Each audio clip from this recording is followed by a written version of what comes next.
Évangile de Jésus-Christ selon saint Jean 6, 51-58. En ce temps-là, Jésus disait aux foules des Juifs: « Je suis le pain vivant qui est descendu du ciel. Si vous mangez ce pain, vous vivrez éternellement.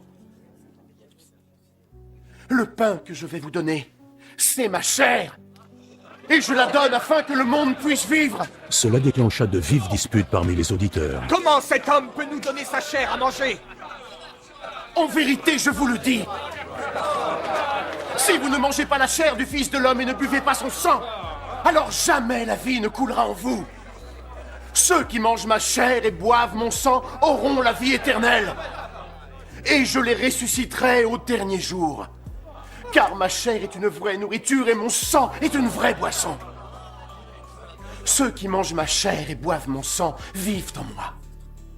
Et je vis en eux. Le Père qui m'a envoyé est vivant. Et grâce à lui, je vis aussi. De la même manière, celui qui me mangera vivra grâce à moi. C'est ainsi.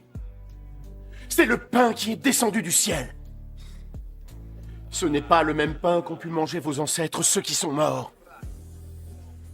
Non, ceux qui mangeront ce pain vivront pour l'éternité. Acclamons la parole de Dieu.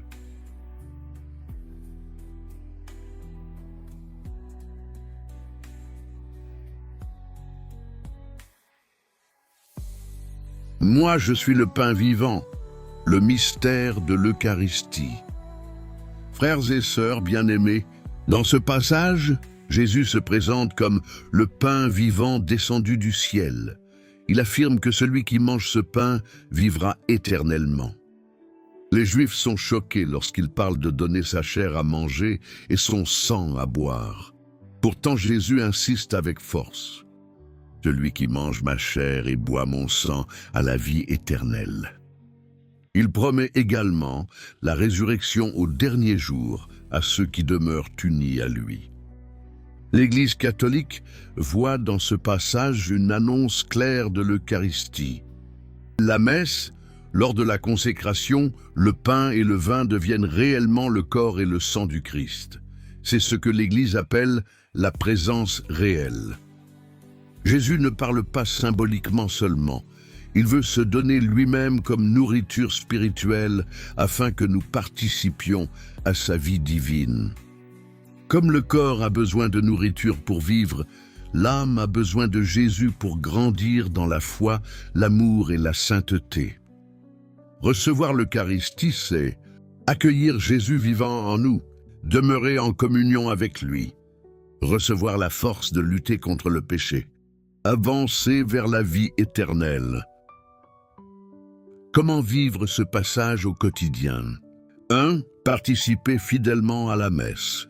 L'Eucharistie est la source et le sommet de la vie chrétienne.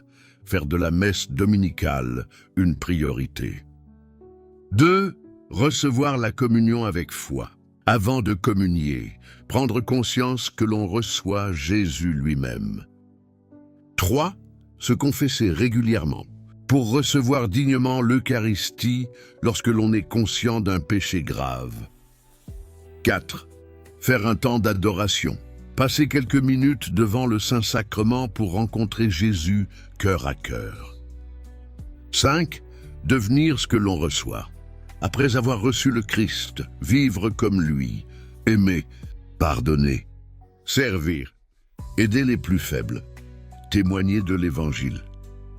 6. Nourrir son âme chaque jour. Lire la parole de Dieu, prier et demander à Jésus de demeurer en nous. Prière. Seigneur Jésus, tu es le pain vivant descendu du ciel. Merci de t'être donné pour moi dans le mystère de l'Eucharistie. Augmente ma foi afin que je reconnaisse ta présence réelle dans le Saint-Sacrement. Donne-moi faim de ta parole et de ton corps.